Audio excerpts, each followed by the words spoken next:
नमो अर्हन्ताणं नमो सिद्धाणं नमो आयर्याणं नमो वच्छायाणं नमो लोये सवसाहुणं मङ्गलं भगवान् वीरो मङ्गलं गौतमो गणी मङ्गलं कुन्दकुन्दाद्यो जैनधर्मोऽस्तु मङ्गलं सर्वमङ्गलमाङ्गल्यं सर्वकल्याणकारकं प्रधानं सर्वधर्माणां जैनं जयतु शासनं जैनं जयतु शासनं। नमः श्रीवर्धमानाय निर्धूतकलिलात्मने सालोकानां त्रैलोकानां यद्विद्यादर्पणाय ते।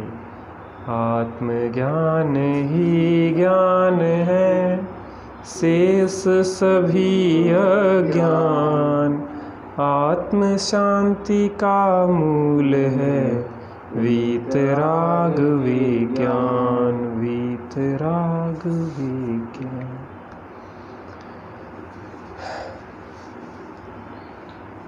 सम्यक दर्शन, सम्यक ज्ञान और सम्यक चारित्र ही मोक्ष का मार्ग है, सुख का मार्ग है, आनंद का मार्ग है। और जो इस मार्ग पर बढ़ते हैं वह साधक दशा में यहाँ पे आनंदित होते हैं और साध सिद्ध दशा को प्राप्त जब कर लेते हैं तो साधी अनंत काल तक के लिए अनंत अव्यवहार सुखी हो जाते हैं। अगर हमने आत्मा को प्राप्त नहीं किया, आत्मा की अनुभूति नहीं की, तो 4 गति 84 लाख योनियों की दुखमय अवस्थाओं को पाना होगा। जैसा अपन दोपहर में देख रहे थे, त्रियंच गति में कितने दुख हैं, किस किस प्रकार के दुख हैं। जीव अनादि काल से किस प्रकार से नरक, त्रियंच आदि कुयोनियों में भटक रहा है। अभी भी अगर निकलने का संसार से मार्ग नहीं खोजा तो पता नहीं हम और कहाँ तक भटकते रहेंगे और इन दुखों को भोगते रहेंगे। इसलिए शीघ्र अपने स्वरूप का बोध होना अनिवार्य है। अपन ने पूर्व में चर्चा की 2 प्रकार के भगवान हैं, एक जो भगवान बन चुके हैं, एक जिनमें भगवान बनने की क्षमता है। एक बीजभूत परमात्मा है, एक वृक्षभूत परमात्मा है। अगर बीज में अगर क्षमता ना हो तो वृक्ष कैसे बने, ऐसे ही आत्मा में परमात्मा बनने की क्षमता ना हो तो वह अवस्था में, बाह्य पर्याय में परमात्मा कैसे बने। यहाँ पे चर्चा चल रही है कि आत्मा की खोज के लिए कैसी तड़प होना चाहिए। जैसे कोई बालक मेले में अपनी माँ से बिछुड़ जाए और वह मेले में माँ को खोज रहा है, उसको दिख रहा है कि अगर माँ नहीं मिली तो हमें किस प्रकार से दुख और दरिद्रताओं को भोगना होगा, कैसी कैसी पीड़ाओं को भोगना होगा। कितनी तत्परता से वो माँ को खोजता है, भूखा प्यासा रह के, मौज मस्ती भूल के, खेल खिलौने भूल के मात्र एक माँ की खोज में तत्पर रहता है। ऐसे ही हमें संसार की मौज मस्ती को छोड़ के, भोग विलास को छोड़ के एकमात्र अपनी आत्मा की खोज में तत्पर रहना चाहिए। क्योंकि इस पर्याय में आत्मा नहीं मिली तो फिर काल अनंत अरे दुख का घन छाएगा। संसार में अनंत दुखों को हमें भोगना पड़ेगा। यहाँ पे इसी बात को चर्चा कर रहे हैं कि एक बालक जो मेले में माँ से बिछुड़ गया है और पुलिस वाले के पास पहुँच गया है। पुलिस वाला उसे एक स्थान पे ले जाके खड़ा कर देता है कि अपनी माँ को खोजो। वो देखता है लेकिन माँ उसे नहीं मिलती। पुलिस वाला बार बार कहता है, देखो ध्यान से, जे है क्या तुम्हारी माँ, जे है क्या तुम्हारी माँ। लेकिन बच्चा को इस तरीके से देखना नहीं पड़ता है माँ को। माँ दिखती है तो बस माँ की पास ही वह बच्चा पहुंच जाता है। कांस्टेबल बार बार पुलिस वाला उसको टोका टाकी कर रहा था, जिससे बच्चा झल्ला रहा था, और पुलिस वाला भी जब बार बार कहने पर भी बच्चे ने हामी नहीं भरी। किसी स्त्री में माँ की, कोई माँ दूसरी स्त्री को माँ कैसे मान सकता है, ये बात भी सही है। और झल्ला के कांस्टेबल कहीं दूर जाके बैठ गया। जब बार बार बालक ना कहता रहा तो पुलिस वाला झल्ला कर बोला, मैं धूप में क्यों खड़ा रहूं? माँ तो तुझे ही खोजनी है, अतः मैं वहाँ छाया में बैठता हूँ। तू सभी महिलाओं को देख, जब माँ मिल जावे तब मुझे बता देना। पुलिस वाले का काम इतना ही था कि ऐसे स्थान पे ले जाके खड़ा कर दे कि जहाँ से अधिकतम स्त्रियाँ निकलती हों, तो वो बच्चा अपनी माँ को खोज सके। तो उसका काम इतना ही था। उसने कहा, धूप में मैं क्यों खड़ा रहूं, मैं तो एक जगह बैठता हूं, जब माँ मिल जाए तो मुझे बता देना। ऐसा कहकर पुलिस वाला दूर छाया में जा बैठा। बालक ने भी राहत की सांस ली, क्योंकि पुलिस वाला कुछ सहयोग तो कर ही नहीं रहा था, व्यर्थ की टोका टाकी कर ध्यान को भंग कर रहा था। सहयोग तो कम कर रहा था, व्यवधान ज़्यादा उत्पन्न कर रहा था। क्या कर रहा था? धर्म ज़्यादा उत्पन्न कर रहा था, व्यवधान ज़्यादा उत्पन्न कर रहा था टोका टाकी करके। कम से कम अब उसके चले जाने पर बालक पूरी शक्ति से, स्वतंत्रता से माँ की खोज कर सकता। अब उसका उपयोग डाइवर्ट करने वाला कोई नहीं है, उपयोग को भटकाने वाला कोई नहीं है। अब वो अपनी पूरी ताकत से, अपनी पूरी क्षमता से माँ को खोज सकता है। इसी प्रकार जब साधक आत्मा की खोज में गहराई से तत्पर होता है, तब उसे अनावश्यक टोका टाकी या चर्चा वार्ता पसंद नहीं होती, क्योंकि वह उसके ध्यान को भंग करती है। जब साधक होता है और आत्मा की खोज में गहराई से तत्पर होता है, तो क्या करता है? वह अनावश्यक किसी की टोका टाकी उसको पसंद नहीं आती है, और किसी से चर्चा वार्ता भी उसको सुहाती नहीं है, क्योंकि उससे तो क्या होता है, विकल्प ही बढ़ने वाले हैं। जहाँ दो होते हैं वहाँ चर्चाएं वार्ता होती हैं, विकल्प बढ़ते हैं। चाचा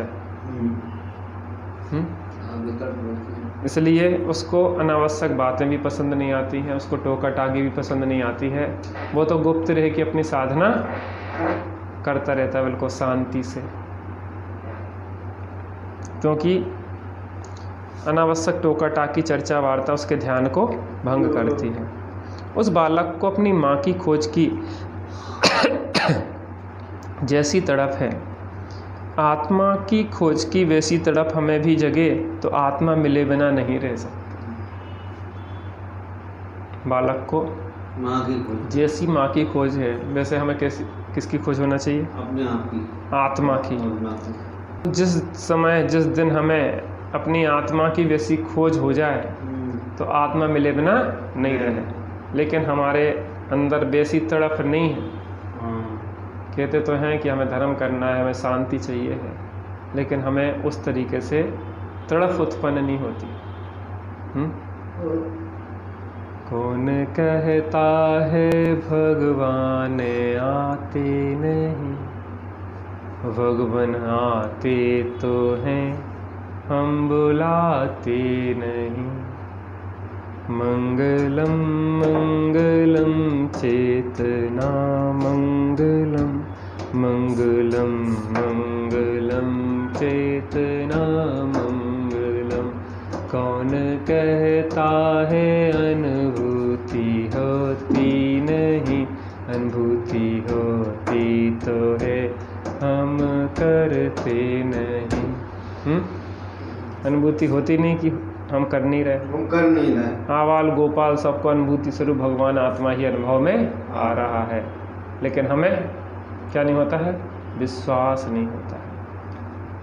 क्या नहीं होता है? विश्वास नहीं होता।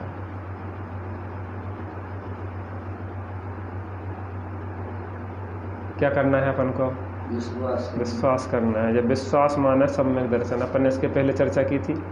होने से अधिक महत्व काय का है? अपनेपन का। काय का?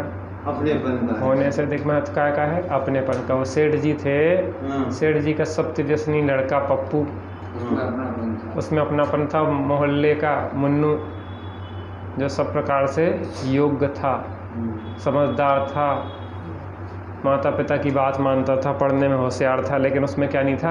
अपनापन नहीं था। तो सर्वस्व संपत्ति किसको दी? आवारा सप्तव्यसनी पप्पू को, मुन्नू को कुछ नहीं दिया। तो महत्व क्या का है? अपनेपन का।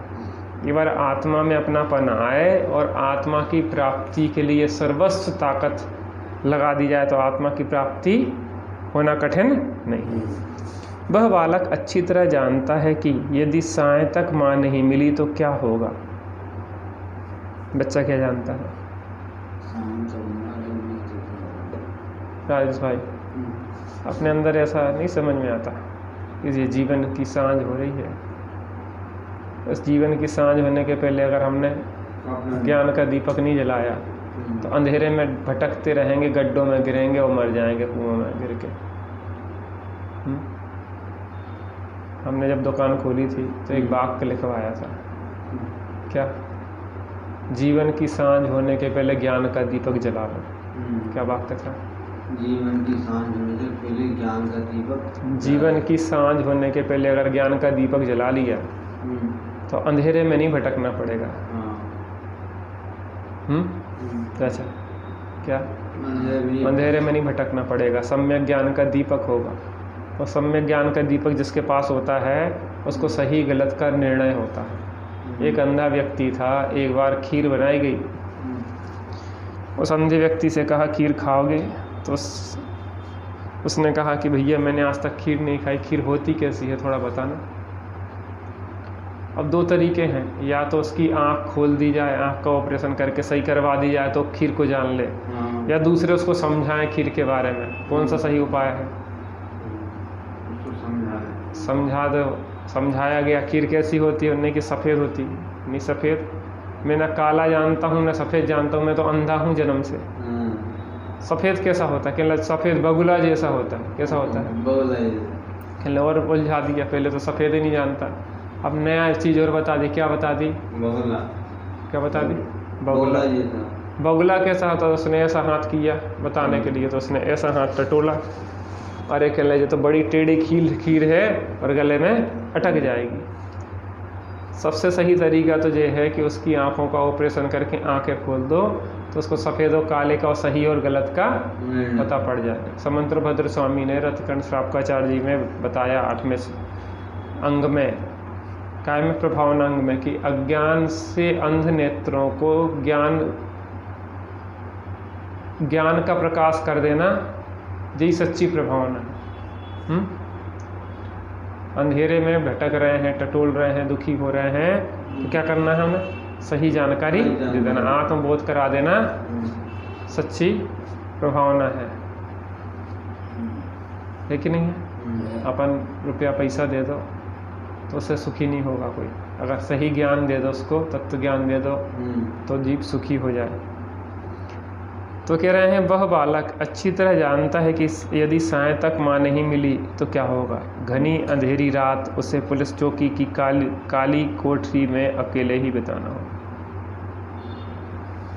घनी अंधेरी रात कहाँ बिताना पड़ेगी? पुलिस चौकी की काली कोठरी में, अंध कोठरी में बिताना पड़ेगी। कितने कष्ट भोगना पड़ेगा और ना मालूम क्या क्या बीतेगी उस पर।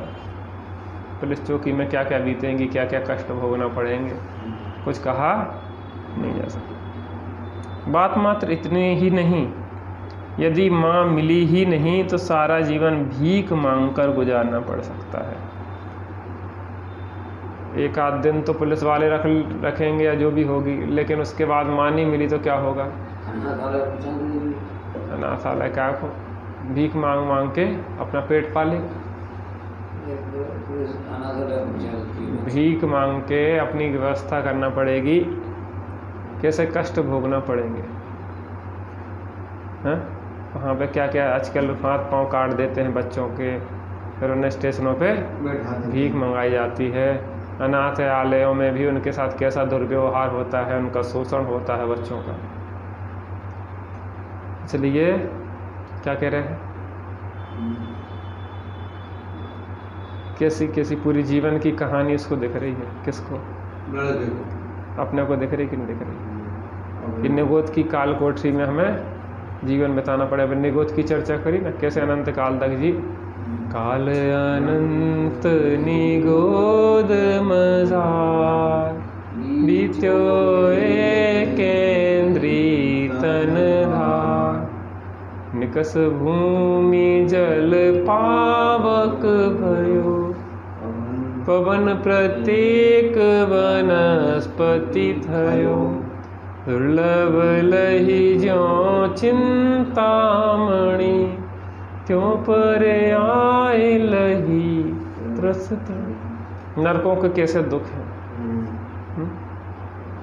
तिल तिल करें देह के खंड, असुर भिड़ावें दुष्ट प्रचंड, सिंधु नीर ते प्यास न जाए, तो पण एक न बूंद लहा, हे दुख बहु सागर लो सहे।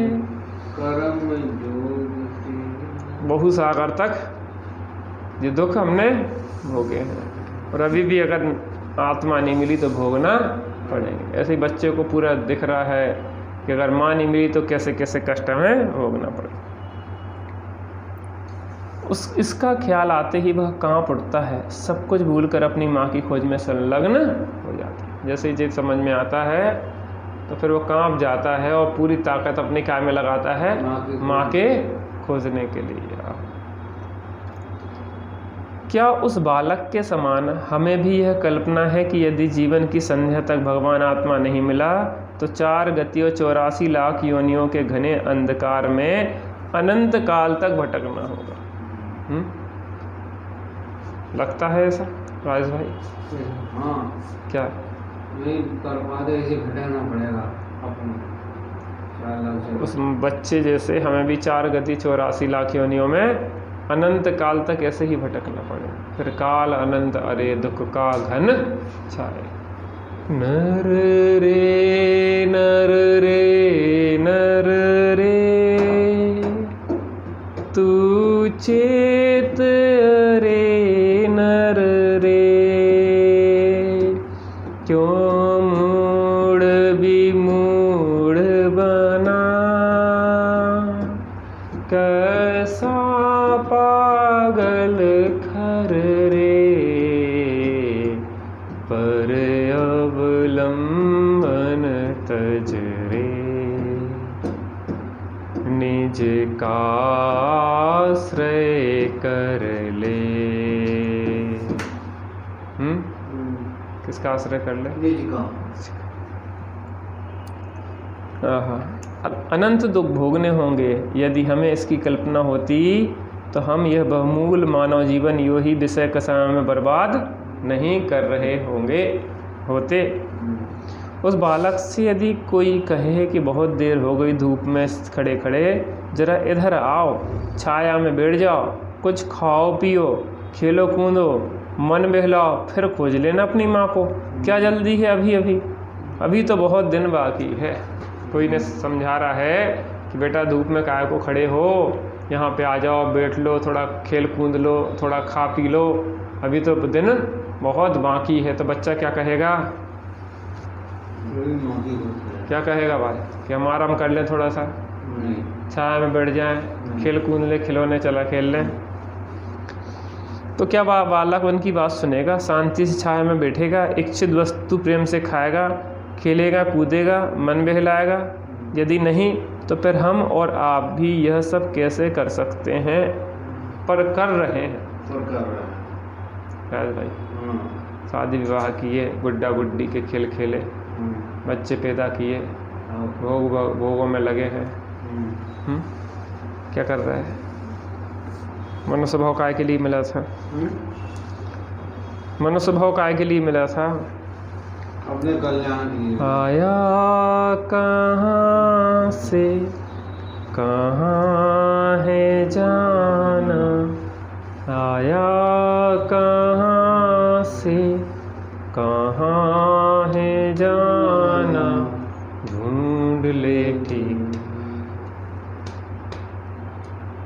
ढूंढ ले ठिकाना चेतन ढूंढ ले ठिकाना, ढूंढ ले ठिकाना चेतन ढूंढ ले ठिकाना। सब कुछ तो जाना निज को न जाना, सब कुछ तो जाना निज को न जाना। कैसा ज्ञान धारी तूने अपना पहचाना, कैसा ज्ञान धारी तूने अपना पहचाना। किसको नहीं पहचाना? अपने को नहीं पहचाना। कैसा ज्ञानधारी है तो वो तो नहीं कर रहा है खेल कूद, लेकिन हम खेल कूद में उलझे हुए। इससे यही प्रतीत होता है कि हमें आत्मा की प्राप्ति की वैसी तड़प नहीं जैसी उस बालक को अपनी माँ की खोज की है। हमें आत्मा की प्राप्ति की वैसी तड़प नहीं है। कैसी तड़प नहीं है? जैसी उस बालक को माँ की खोज की है, माँ की प्राप्ति की जैसी तड़प है, वैसे हमें आत्मा की प्राप्ति की तड़प नहीं है। इसलिए मैं कहता हूँ कि आत्मा की प्राप्ति के लिए जैसा और जितना पुरुषार्थ चाहिए वह नहीं हो रहा है। यही कारण है कि हमें भगवान आत्मा की प्राप्ति नहीं हो रही। जैसा और जितना पुरुषार्थ करना चाहिए वैसा और उतना पुरुषार्थ हमारा हो नहीं रहा है, इसलिए आत्मा की प्राप्ति नहीं हो रही। चाचा जीवन बीता जा रहा, पल पल जीवन बीता जाता है, गुजरा कल नहीं वापस आता है। देव शास्त्र गुरु शरण मिली मुझको, जिन वाणी की राह मिली मुझको।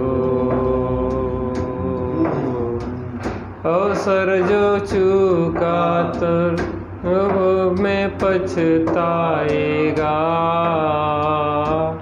क्योंकि आत्मा अनंत गुणों की धनी। फिर भी देखो पर्यायों में रुली। कैसी है आत्मा? अनंत गुणों की धनी है, फिर भी पर्याय पर्याय में रुल रही है।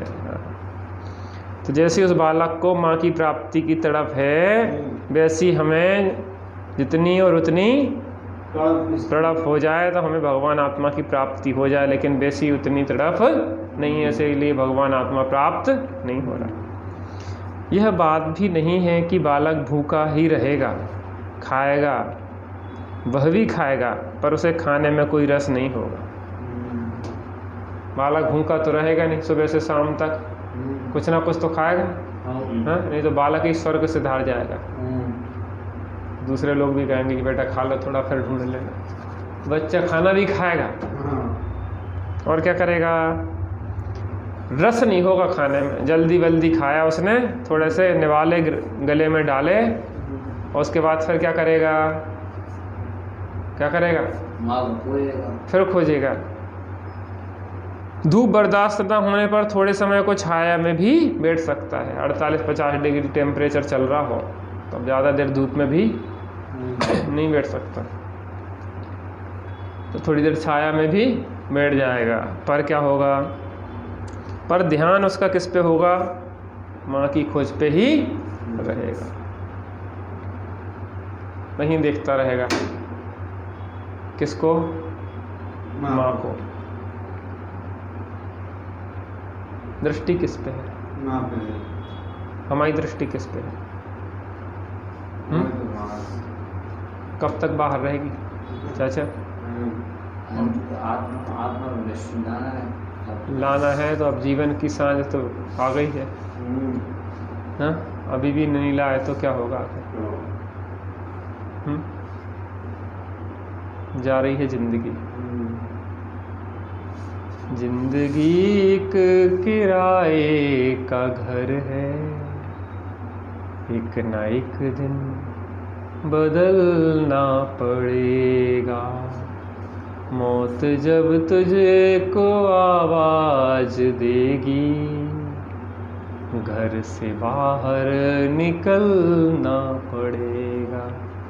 अच्छा, मौत जब आवाज़ दे देगी तो क्या करेगा? कहीं से भी ले जाएगी। यहाँ पे भी बैठे अपन सोचे घर जाना है, घर जाने के ऊपर जाना है, मुझे भरोसा है क्या? हाँ? जब आवाज़ देगी बाहर निकल के जाना पड़ेगा। यह बात भी नहीं है कि वह बालक भूखा ही रहेगा, खाएगा, वह भी खाएगा, पर उसे खाने में कोई रस नहीं होगा। धूप बर्दाश्त न होने पर थोड़े समय को छाया में भी बैठ सकता है, पर ध्यान किसकी खोज में रहेगा? माँ की खोज में रहेगा। खेलने कूदने और मनोरंजन का तो कोई प्रश्न ही नहीं है, मनोरंजन नहीं करेगा वो। इस प्रकार आत्मा का खोजी भी भूखा तो नहीं रहता, पर खाने पीने में ही जीवन की सार्थकता उसे नहीं दिखाई देती। अब भूखा कैसे रहेगा? आत्मा खोजी भी खाना भी खाता है, लेकिन खाने पीने मौज मस्ती में ही उसके जीवन की सार्थकता उसे दिखाई नहीं देती। यद्यपि वह स्वास्थ्य के अनुरूप ही भोजन करेगा, पर अभक्ष भक्षण करने का तो प्रश्न ही नहीं है। स्वास्थ्य और साधना के अनुकूल भोजन तो करेगा, लेकिन अभक्ष नहीं खाएगा वो। क्या नहीं खाएगा? अभक्ष नहीं खाएगा, भक्ष खाएगा, साधना के अनुकूल खाएगा।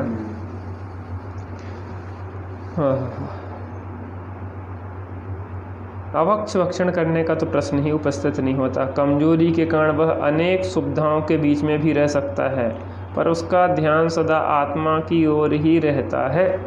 शरीर स्वास्थ्य अनुकूल ना हो तो थोड़ी बाहर की अनुकूलता भी बना सकता है, लेकिन उसका ध्यान उन अनुकूलताओं की तरफ नहीं है। उनके बीच में भी उसकी काय की दृष्टि है? आत्मा की खोज की दृष्टि है। खेलने कूदने और मनोरंजन में भाव खराब करने का तो उसे प्रश्न ही नहीं है। खेलेगा कूदेगा कि नहीं? नहीं खेलेगा बच्चा, क्योंकि किसकी खोज करना है? खाना पीना खा लिया, थोड़ा आराम भी कर लिया, छाया में बैठ गया, इतना तो कर सकता, लेकिन खेल कूद नहीं करेगा। क्यों? जिसकी माँ गुम गई है उसको खेल कूद सूझेगा? अच्छा, नहीं सूझेगा खेल कूद? जिसकी आत्मा खो गई हो उसको? अपन को तो नहीं सूझ रहा है।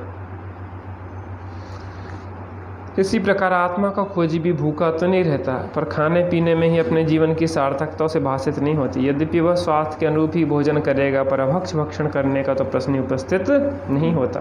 कमजोरी के कारण वह अनेक सुविधाओं के बीच भी रह सकता है, पर उसका ध्यान सदा आत्मा की ओर ही रहता है। खेलने कूदने और मनोरंजन में मनुष्य भाव खराब करने का तो प्रश्न ही उपस्थित नहीं होता। जब माँ की खोज में व्यस्त बालक का मन खेल कूद और मनोरंजन में नहीं लगता, तब आत्मा के खोजी को यह सब कैसे सुहा सकता है? अच्छा, उस बालक को, माँ के खोजी बालक को ये सब नहीं सुहाता, तो आत्मा के खोजी को ये बाहर के भोग विलास कैसे सुहाएंगे? अगर अपन को सुहा रहे हैं तभी अपने को आत्मा की प्राप्ति का लक्ष्य नहीं बना। संयोग तो पुण्य पाप अनुसार जैसे होते हैं वैसे होते हैं, उनमें ही वह अपना जीवन निर्वाह करता है। यदि पुण्योदय हुआ तो उसे अधिकतम लौकिक सुविधाएं भी उपलब्ध हो सकती हैं। रहने को राजमहल भी मिल सकता है। यद्यपि राजमहल में रहेगा, उसे झोपड़ी में परिवर्तित नहीं करेगा, तथापि वह उन अनुकूल संयोगों में मग्न नहीं होता। उसका अंतर तो निज भगवान आत्मा की आराधना में ही रत रहता है। क्या कह रहे हैं? उसका अंतर्मन तो किसकी खोज में रत रहता है? भगवान आत्मा की। बाहर में पुण्य का उदय हुआ, चक्रवर्ती की व्यवस्था भी हो गई, 96,000 रानियाँ भी हैं, 6 खंड भी हैं, तो उसको वहाँ पे रहना पड़ेगा, मजबूरी है, लेकिन उसका रस नहीं होगा उसमें, क्योंकि जैसा उदय की व्यवस्था है इनमें हमारा परमाणु मात्र भी नहीं है। मैं एक दर्शन ज्ञान में नित्य शुद्ध हूँ, रूपी नहीं हे अन्य सब पर द्रव्य किंचित मात्र भी मेरे नहीं। ये अन्य सब पर द्रव्य क्या है? किंचित मात्र भी मेरे नहीं है। मैं कौन हूँ? एक दर्शन ज्ञान में हूँ, नित्य शुद्ध हूँ, मैं रूपी स्पर्श रसगंध वर्ण वाला नहीं हूँ। ऐसा निरंतर अंदर में उसकी एक ही धारा चलती रहती है। किसकी? पुण्य के उदय से बाहर में सम्यक दृष्टि को भी विभव मिल जाए तो भी उसमें उसका रस नहीं होता। गरीबी हो जाए तो भी सहज, अमीरी हो जाए तो भी सहज, लड़ाई झगड़ा के बीच में भी सहज कि सब कर्म के उदय की बातें हैं। सुख आते हैं दुख आते हैं, इन आते जाते सुख दुख में हम मस्त रहते हैं, हम मस्त रहते हैं, हम मस्त रहते हैं, हम मस्त रहते हैं। गाते गाते फकीरा कह जाता, कोई पैदा हुआ कोई मर जाता, इस जन्म मरण के खेल में हम मस्त रहते हैं, हम मस्त रहते हैं, हम मस्त रहते हैं, हम मस्त रहते हैं। सुख आते हैं दुख आते हैं, तथापि वह उन अनुकूल संयोगों में मग्न नहीं होता, उसका अंतर तो निज भगवान आत्मा की आराधना में ही रत रहता है। किसकी आराधना में रत रहता है? अंतर्मन निज भगवान आत्मा की आराधना में ही रत रहता है। पुण्य पाप फल माही हरख मिलको मत भाई, यह पुद्गल पर्याय उपज बिन से स्थिर थाई। पुण्य पाप के उदय में न हर्षित होता है न विषाद युक्त होता है, सहज रहता है। दरिद्रता मिल जाए तो भी सहज, और चक्रवर्ती की व्यवस्था मिल जाए तो भी सहज। जिस प्रकार संध्या से के पूर्व बालक को माँ मिलनी ही चाहिए, उसी प्रकार जीवन संध्या के पूर्व हमें भगवान आत्मा की प्राप्ति होनी ही चाहिए। ऐसा दृढ़ संकल्प प्रत्येक आत्मार्थी का होना चाहिए, तभी कुछ हो सकता है। जैसे बच्चे को लग रहा है कि शाम के पहले हमें क्या मिलना चाहिए? हाँ, माँ मिलना चाहिए। वैसे प्रत्येक आत्मार्थी को लगता है कि अपने जीवन की सांझ होने पहले भगवान आत्मा मिलना चाहिए।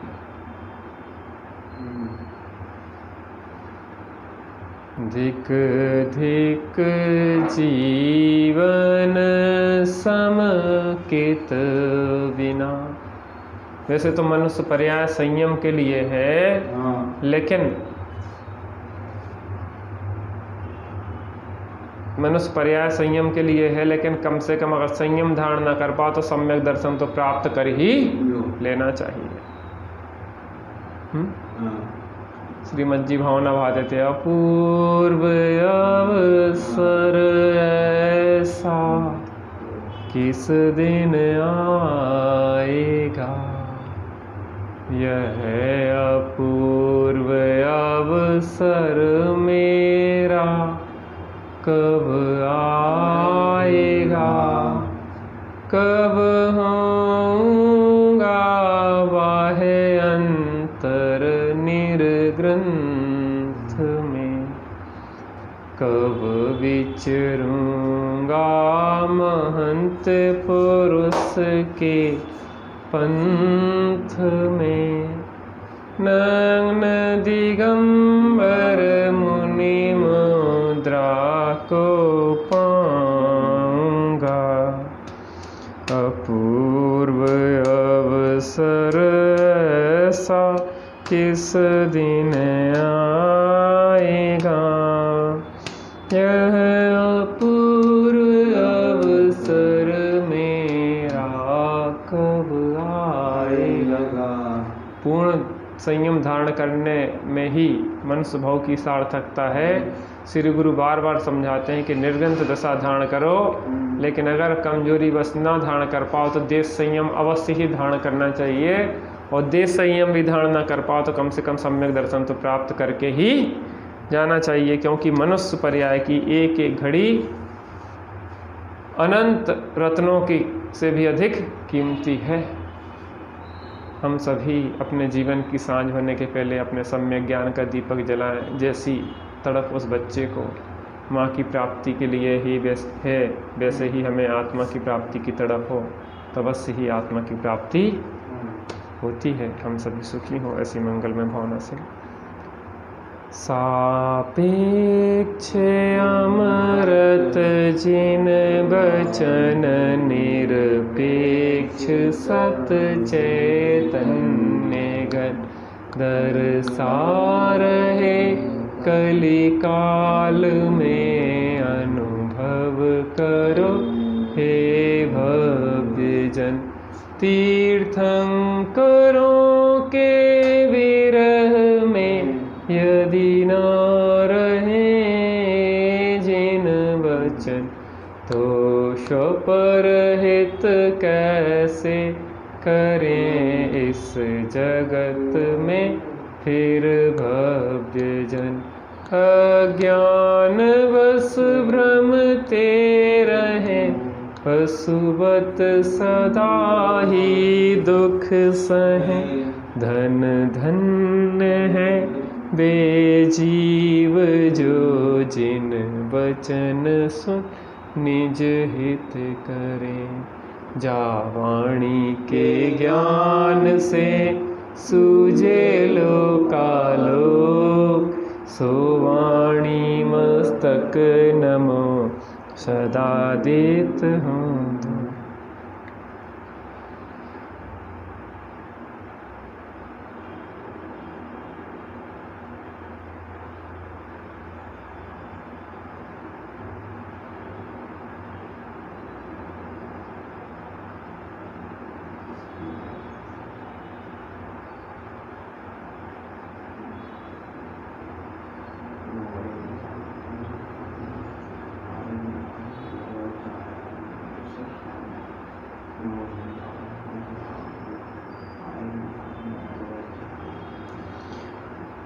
द्वादशांगिन वाणी माता की जय। महाजैन धर्म की जय। पंच परमेष्ठी भगवान की जय।